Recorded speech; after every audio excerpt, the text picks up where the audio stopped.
Ya, halo pemirsa, apa kabar Anda hari ini? Langsung dari studio IDX Channel Jakarta, saya Prasetyo Wibowo kembali hadir dalam Market Review, program yang mengupas isu-isu yang menjadi penggerak ekonomi di Indonesia. Live streaming kami seperti biasa bisa Anda saksikan juga di idxchannel.com dan langsung saja kita mulai Market Review selengkapnya.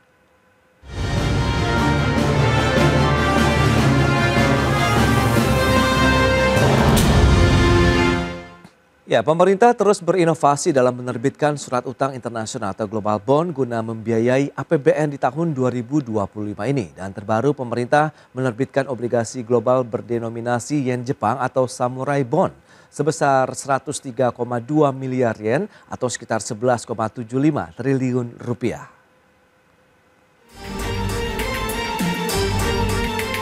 Pemerintah melalui Kementerian Keuangan terus melakukan inovasi dalam meningkatkan pembiayaan anggaran pendapatan belanja negara atau APBN tahun 2025.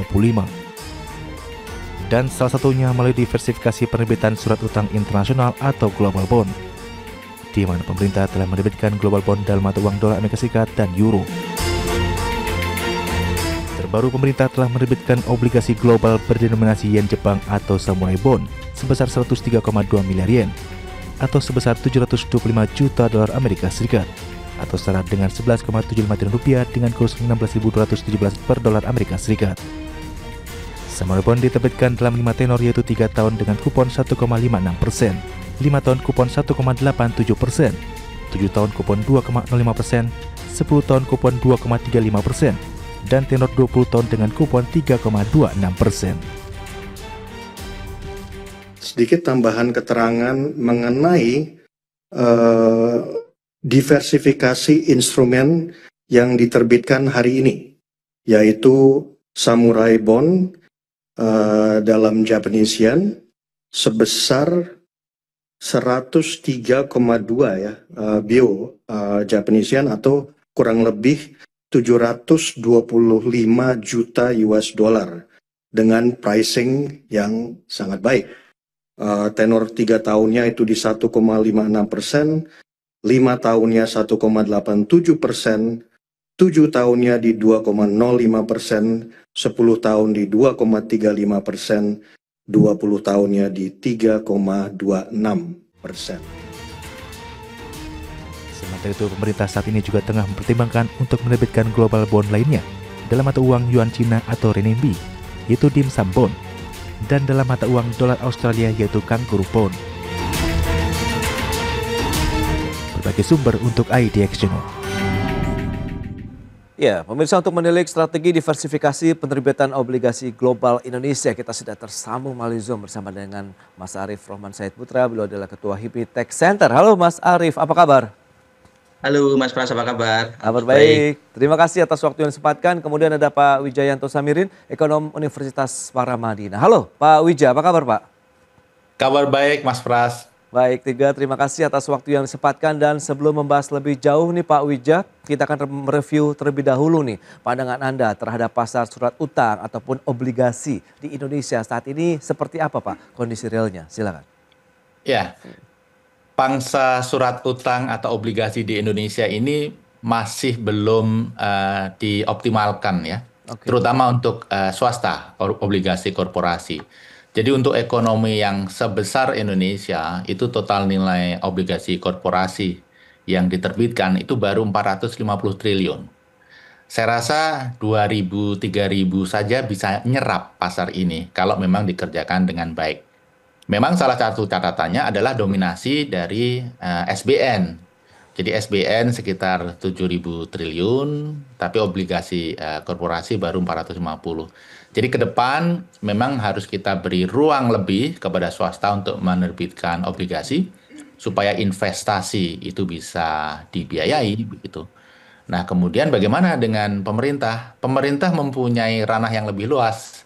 Jadi global bond seperti yang tadi disampaikan oleh IDX itu adalah satu opsi yang ke depan harus terus dikultivate. Jadi development yang kita bahas hari ini adalah development yang menurut saya cukup menggembirakan.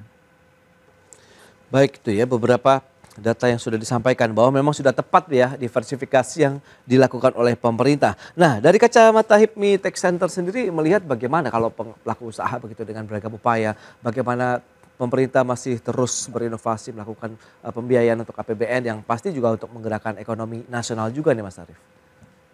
Iya, jadi memang kalau kita bicara surat utang itu kan kita dibagi dengan domestik dan juga global tentu saja. Dan kita fokus di global karena pemerintah kita baru saja mengeluarkan Samurai Bond di bulan Mei, di akhir Mei lalu gitu.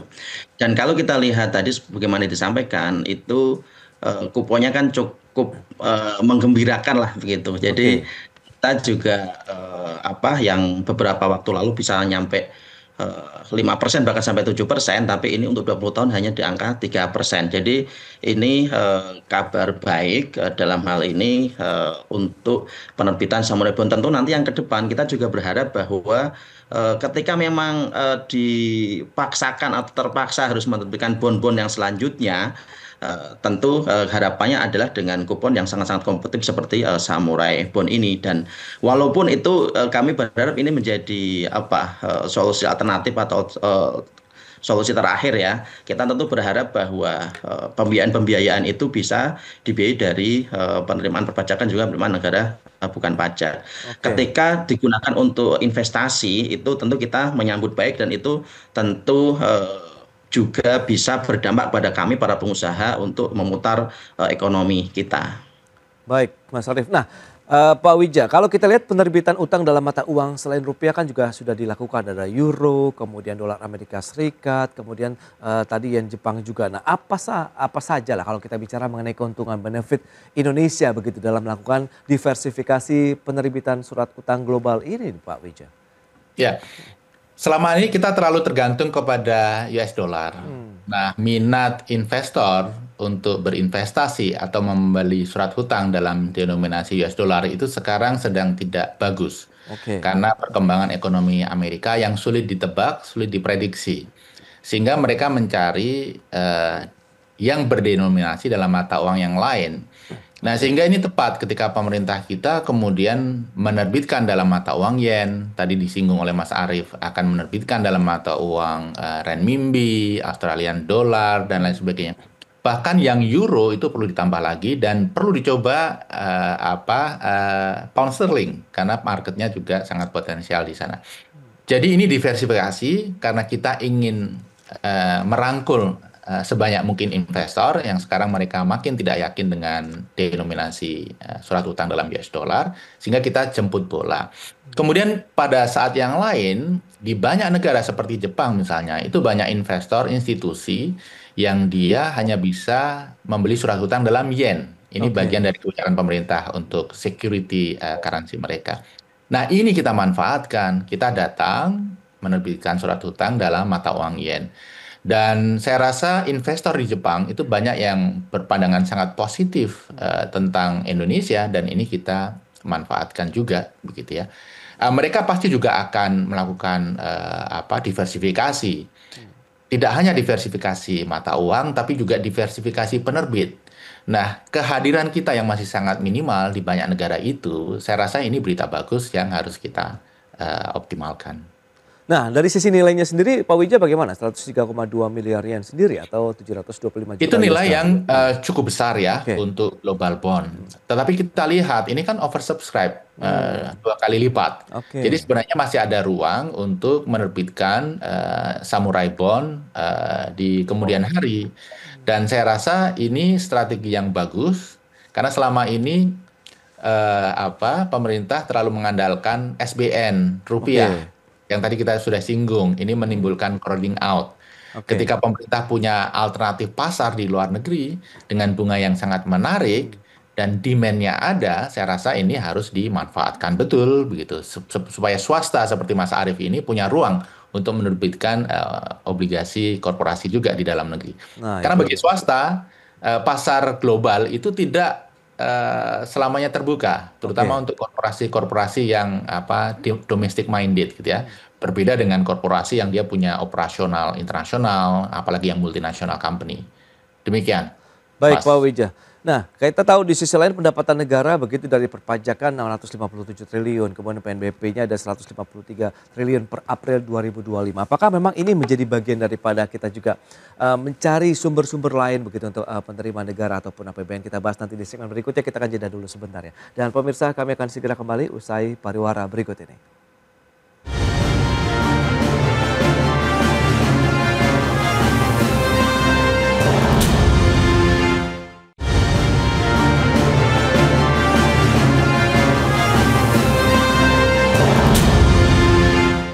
Ya, terima kasih Anda masih bergabung bersama kami dalam Market Review, pemirsa. Dan berikut ini kembali kami sampaikan data untuk Anda terkait dengan realisasi dari pembiayaan APBN di tahun 2025 ini. Ya, seperti yang bisa Anda saksikan di layar televisi Anda per April 2025 untuk pembiayaan utang, ini realisasi sampai dengan April adalah 304 triliun atau sekitar 39,2% terhadap APBN. Sementara pembiayaan utangnya sekitar 24,8 triliun atau 15,6% terhadap APBN. Dan berikutnya kita akan cermati dari sisi realisasi kinerja APBN. Untuk pendapatan negara totalnya 810,5 triliun atau 27% dari APBN per 30 April 2025. PNBP-nya 153,3 triliun atau 29,8% APBN. Sementara belanja negara ada 806,2 triliun. Pemerintah pusat 546,8 triliun, transfer daerah 259,4 triliun sehingga ada surplus ini sekitar 4,3 triliun rupiah. Dan selanjutnya kita lihat bagaimana tren kinerja APBN. Dari Januari ada defisit 23,5 triliun, Februari defisit, Maret defisit 104,3 triliun, kemudian April ini adalah terjadi surplus 4,3 triliun rupiah.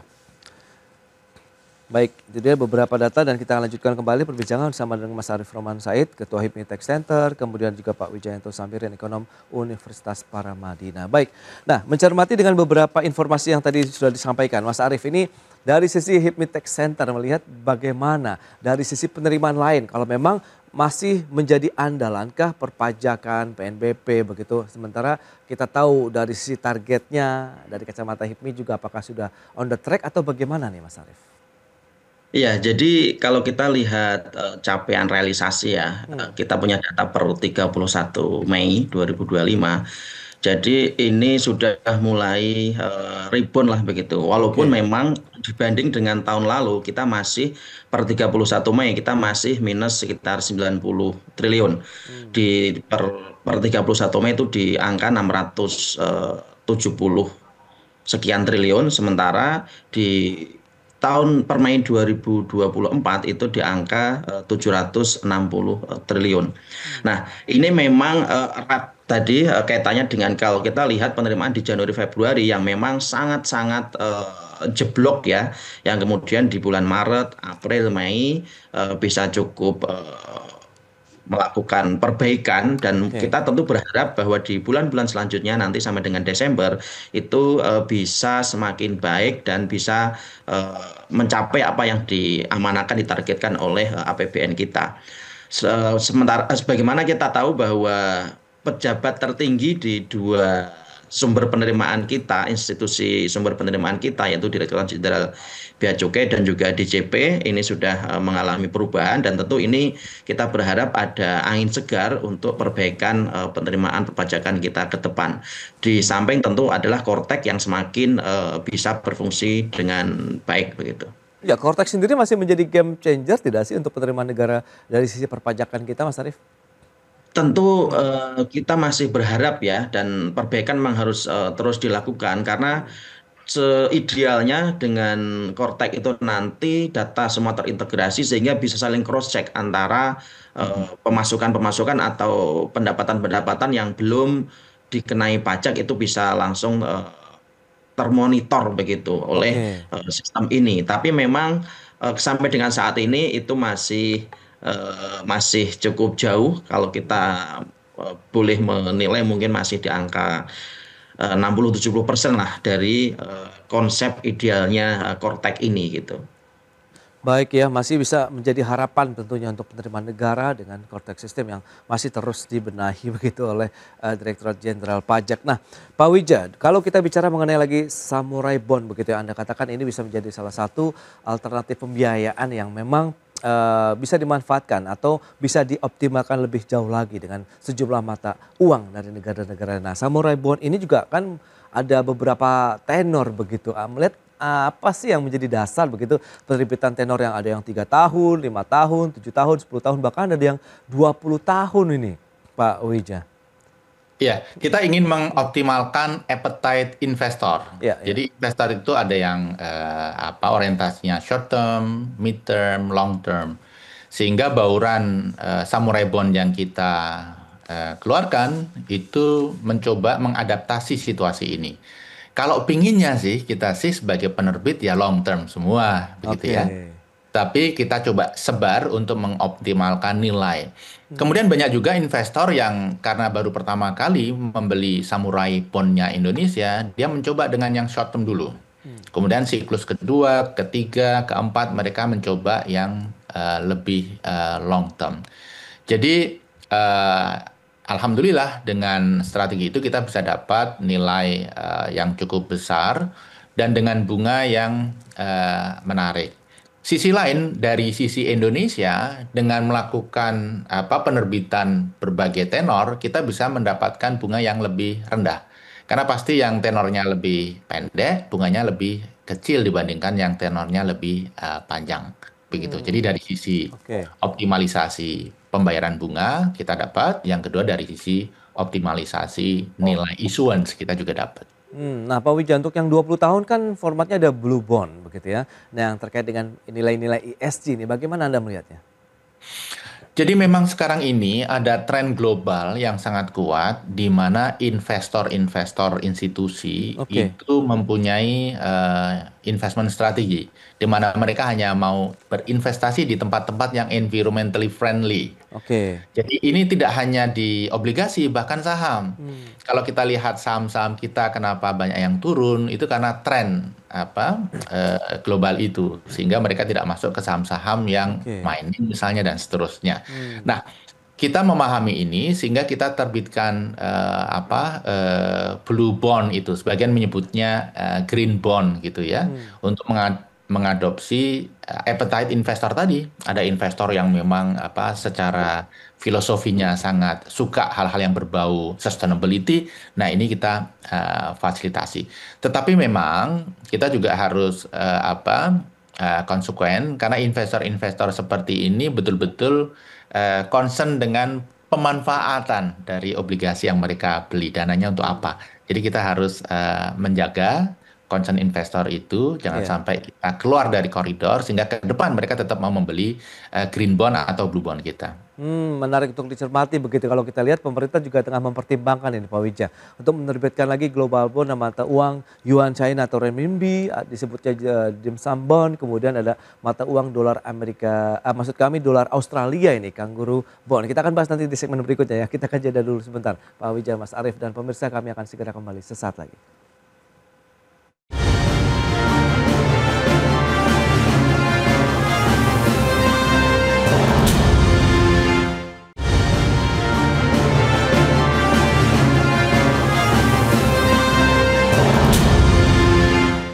Ya, Anda masih menyaksikan Market Review, pemirsa. Kita lanjutkan kembali perbincangan bersama dengan Bapak Wijayanto Samirin, kemudian juga Mas Arief Rohman. Nah, Pak Wija, lantas bagaimana potensi global bond Indonesia kalau memang diterbitkan dalam mata uang asing lainnya, ada renminbi, kemudian dolar Australia?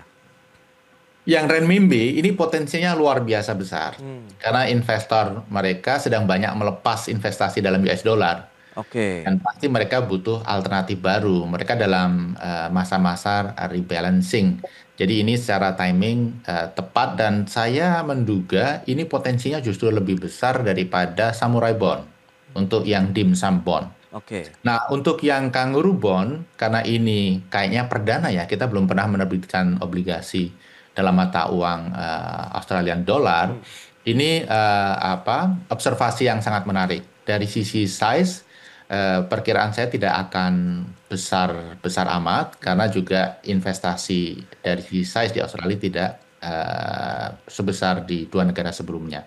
Yang saya tertarik untuk mengusulkan, coba untuk dilihat itu UK, karena mereka juga sedang melakukan Oke. rebalancing, dan ini pasar finansial yang luar biasa besar, dan kehadiran kita di sana rasanya perlu dicoba begitu.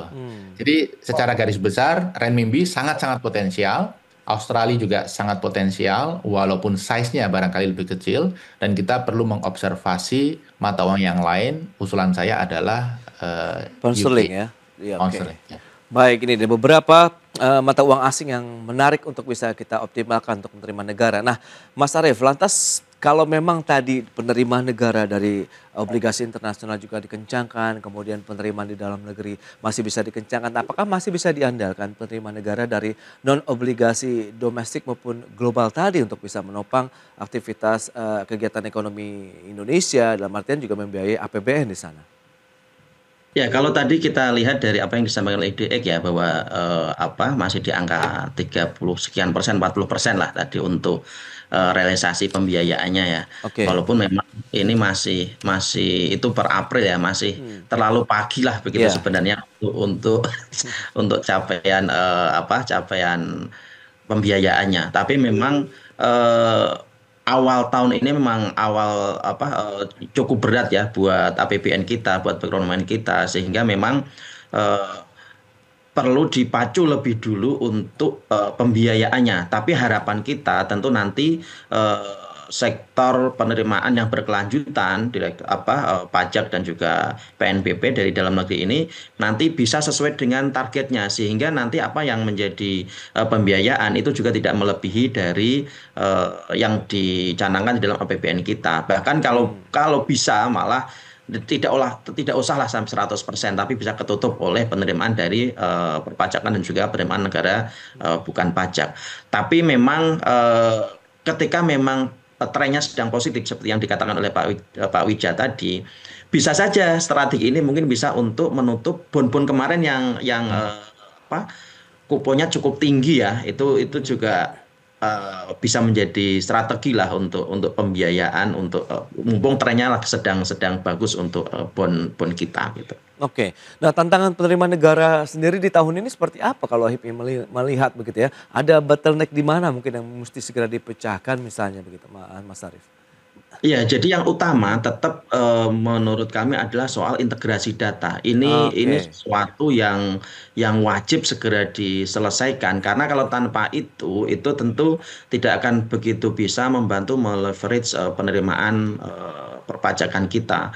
Kemudian juga kita tidak boleh lagi fokus pada sektor-sektor tertentu. Oke. Misalkan komoditas segala macam, sehingga ketika komoditas itu harganya cenderung atau relatif turun, Ya. itu juga kita akan kelabakan sendirilah begitu. Nah, kemudian makanya tadi seperti yang disampaikan bahwa Kortek ini tentu harapan kita betul bisa mengintegrasikan dan juga memperluas basis perpajakan kita, sehingga Oke. tidak perlu mengandalkan hanya wajib pajak yang sudah masuk ke dalam sistem kita, tapi juga semakin memperluas basis perpajakan, sehingga penerimaan bisa tidak ditumpu oleh wajib pajak yang itu saja, tapi bisa semakin banyak yang berkontribusi untuk penerimaan perpajakan kita. Baik. Nah, Pak Wija sendiri reviewnya seperti apa kalau kita lihat pembiayaan yang berasal dari non utang lah di APBN 2025 ini, Pak?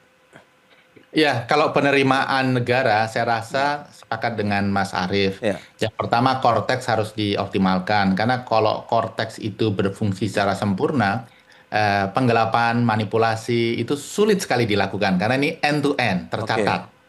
Yang kedua, underground ekonomi. Di Indonesia ini besar sekali.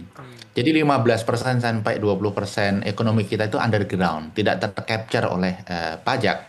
Kalau ini bisa ditekan atau bisa dirubah menjadi ekonomi yang bukan underground, ini potensi pajaknya, bayangkan saja kalau rata-rata 10% saja kena pajak, ini bisa menaikkan tax ratio 1,5 hingga 2%. Jadi underground ekonomi ini penting sekali. Kemudian yang tidak kalah penting, dipermudah proses dari sektor informal menjadi formal. Oke. Selama ini banyak sekali pengusaha di sektor informal yang ingin menjadi formal, tapi sulit sekali prosesnya. Ini harus dipermudah, pemerintah jemput bola, Karena menjadi formal itu artinya mereka bisa tumbuh lebih pesat, mereka bisa bankable, mereka juga membayar pajak. Jadi ini 3 faktor yang menurut saya penting untuk ditingkatkan. Kemudian pembiayaan selain utang, Mas Pras. Iya. Jadi tadi kita sempat menyinggung tentang loan, program loan dari lembaga institusional seperti ADB, World Bank, kemudian Bank Development Cina dan lain sebagainya. Itu perlu kembali, kalau perlu bilateral, multilateral, perlu kembali diangkat untuk membiayai proyek-proyek infrastruktur. Karena ini potensinya luar biasa. Baik, potensinya masih cukup besar. Lantas sejauh mana juga kalau Mas Arief melihat begitu dari sisi pembiayaan yang berasal dari non-utang tadi, kemudian kinerja APBN sebagai motor penggerak ekonomi Indonesia, menurut Anda ini di tahun 2025 apakah sesuai juga dengan konsensus misalnya pelaku usaha sendiri atau bagaimana, Mas Arief? Harus diakui ya Mas bahwa 2025 ini tahun yang cukup berat ya buat para pelaku usaha. Tapi kita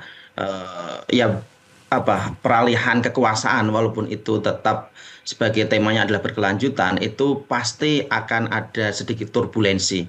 Kita memahami betul, makanya ini memang sebagian besar teman-teman kita juga masih wait and see, tapi ini kita melihat bahwa semakin ada perbaikan, bahwa untuk tahun pertama ini kalau kita bicara target pertumbuhan ekonomi mungkin akan jauh ya dari target ya, mohon maaf. Tapi kita berkeyakinan ketika semuanya ditata dengan baik, kemudian juga dibuka selebar-lebarnya, tapi juga kita juga melindungi ekonomi domestik. Tentu ke depan apa yang menjadi target pemerintah di tahun-tahun mendatang bisa akan tercapai dan bisa semakin baik juga bagi kami para pelaku usaha. Baik, itu dia beragam strategi untuk menopang bagaimana kegiatan ekonomi di Indonesia dengan mencari lagi sumber pembiayaan APBN kita, baik yang di dalam negeri, perpajakan, non-pajak, dan lain-lain, serta juga bagaimana kita bisa menerbitkan surat utang globalnya begitu untuk menarik investasi dari luar negeri juga melalui sektor obligasi kita begitu. Baik, Pak Wija, Mas Arief, sayang sekali waktu terbatas ini, terima kasih banyak atas informasi, update, dan juga analisis yang sudah diberikan kepada pemirsa ID Excellent pada hari ini. Selamat melanjutkan aktivitas Anda kembali, salam sehat dan sampai berjumpa kembali. Terima kasih. Terima kasih Mas Pras. Ya, pemirsa jangan beranjak dari tempat Anda karena sesaat lagi kami masih akan kembali dengan tema menarik lainnya menanti percepatan penyelesaian perundingan EIU-CEPA.